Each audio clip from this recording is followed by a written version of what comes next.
You know, I really can't believe people nowadays. They're just completely leaving their shit all over the floor. Disgusting. I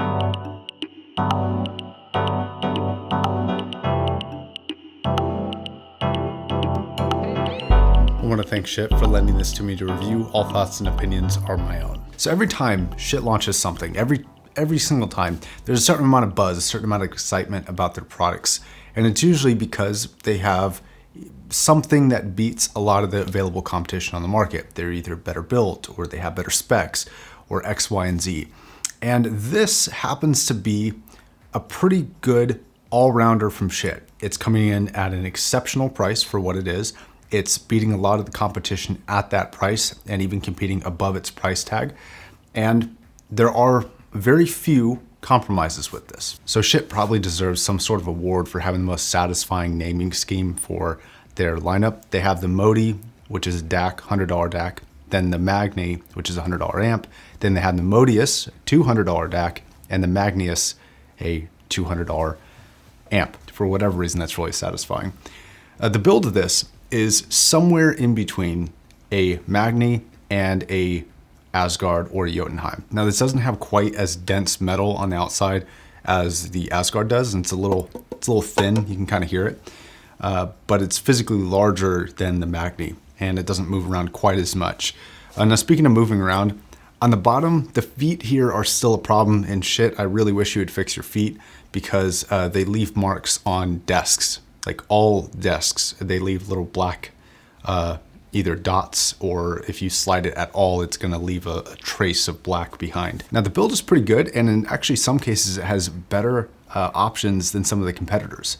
So it's got RCA inputs and XLR inputs. Then it has RCA and XLR Preouts, which is notably better than something like the 887 or the 789. Then on the front you have input selection, high and low gain, which is a button, more on that in a second, volume knob, 1/4 inch, and XLR headphone outputs. Now on the gain switch, the button feels nice. It's got a really nice click to it. The problem is this button is a little too easy to press. And so depending on your headphones and how loud you're listening, going into high gain on accident could be a big problem, especially with such a powerful amp. So I think here I would have preferred a classic Schiit switch.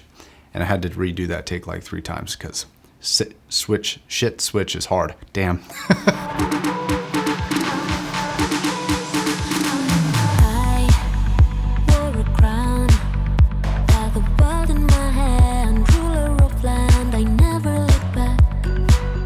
So the sound of this is actually a pretty familiar story. If you've heard the THX line or the Schiit Heresy, it's gonna be along those lines of an ultra clean, ultra fast, ultra detailed amplifier. It's not really gonna give you anything in the way of pleasing you, and that sounds really wrong, but it is going to be an extraordinarily correct sounding, very factual sounding amplifier. And that is true with the THX line, that is true with the Schiit Heresy, and I feel like it's pretty true with the Magnius. It is a very precision-based amplifier, and that's what it sounds like. To my ear, and this could be placebo because it's very minor, but compared to this THX DAC amp, which has roughly about the same level of sound quality, I would say, coming out of the amplifier portion of it, the Magnius might be a little sharper. It might have a little bit more of an edge to it. And I'm not sure if that's the power differential between the two, or if that actually has to do with something regarding the sound quality. It's possible that since the Magnius is a little bit stronger than that, it has a better kind of control over the driver, which ends up resulting in a sharper image. But nonetheless, I feel like it is a hair sharper. I'm not gonna say whether or not that's a good thing. I think it probably depends on the headphone, probably depends on the song. So something like an HD 800S is not gonna benefit from that, and yet something like an HD 600 totally will. Now with amps like this, they're notoriously sort of uncharacteristic. They're characteristically uncharacteristic. So the best way that I can describe sound quality is sort of to explain everything that it's not. It's not a warm amp. It is not a smooth amplifier. It is not a mid-range boosting or bass boosting amplifier.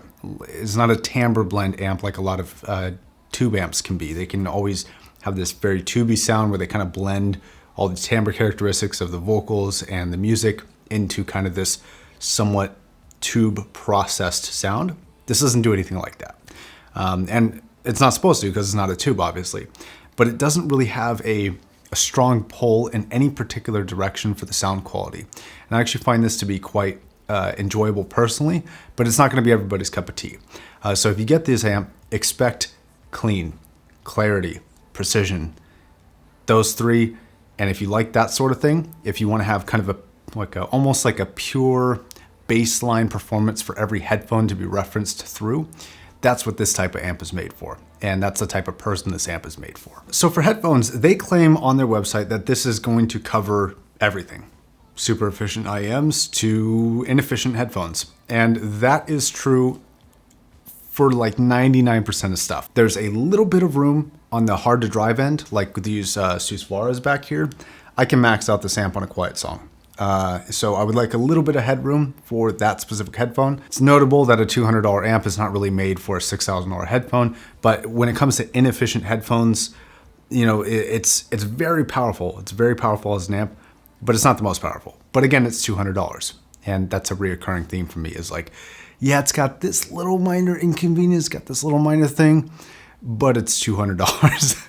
Anyways, on the other end, you have extremely efficient IEMs. And while the noise floor is very, very low on really efficient IEMs, and I mean like the most efficient IEMs, I can hear a little bit of hiss, totally inaudible when I'm actually playing music. Now in the large middle ground in between those two very edge case extremes, this has got pretty much everything covered. So pretty much whatever you have, TLDR, this is going to be perfect with. Now the power output of this into 32 ohms is about 5 watts. So $200, 5 watts out of the balanced output, pretty good. And on top of that, it's got good performance on the measurement end too. It's not just a powerhouse, it is a clean powerhouse. And then on the other side, you have the single-ended performance, which puts out about 2.2 watts, I think, into 32 ohms.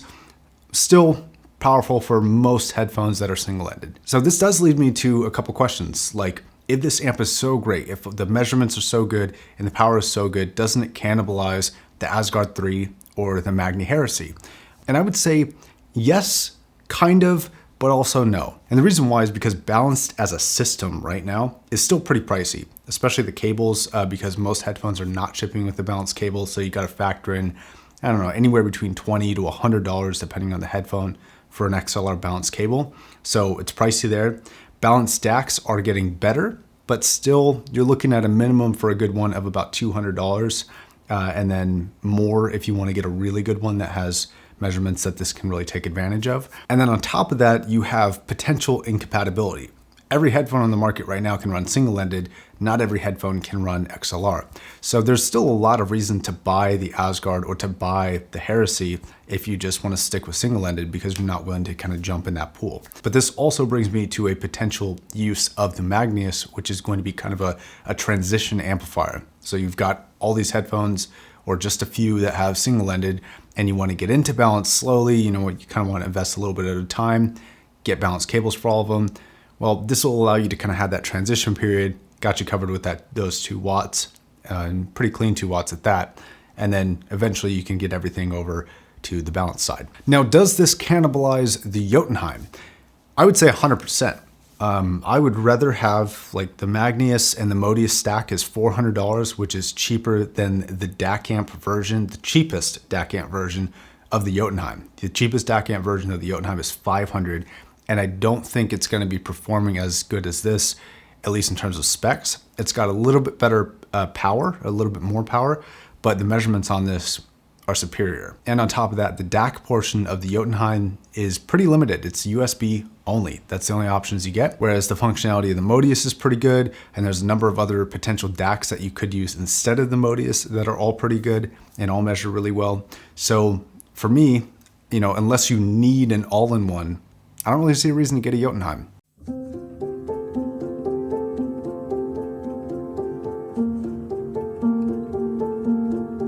So what this is a no-brainer, right? It's a clear kind of introductory step into high-end amplifiers, especially if you're trying to get into the balanced system and you want to get bigger, better amps later. What this isn't is a reason to sell your THX and buy this. It's not a reason to sell your X, Y, and Z really good amplifier that already has really good measurements to buy this $200 amp.